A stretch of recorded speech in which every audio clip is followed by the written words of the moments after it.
প্রিয়জন বলতে কিছুই হয় না, প্রয়োজন শেষে সবাই আসল রূপ দেখিয়ে দেয়। কত কাছের মানুষ দেখলাম, কত আপন মানুষ দেখলাম, কত মানুষকে ভালোবাসলাম।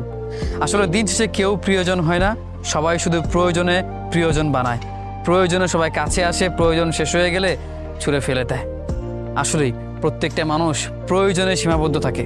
প্রয়োজন যখন ফুরিয়ে যাবে, দেখবেন কাছের মানুষগুলোর ভালোবাসাও বদলে যাবে। যেই মানুষগুলো আপন ভাবছেন, যাদেরকে কাছের মনে করছেন, এগুলো কাছের না। আসলে এরা প্রয়োজনে প্রিয়জন বানিয়েছে আপনাকে। তাদের প্রয়োজন ফুরিয়ে যাবে, স্বার্থ ফুরিয়ে যাবে, তারাও হারিয়ে যাবে।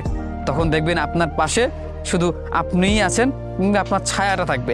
আসলে মাঝে মাঝে বলো না যে অন্ধকারও ছায়াও ছেড়ে চলে যায়, আসলে না, সেও পাশে থাকে, শুধু তাকে দেখতে পাই না।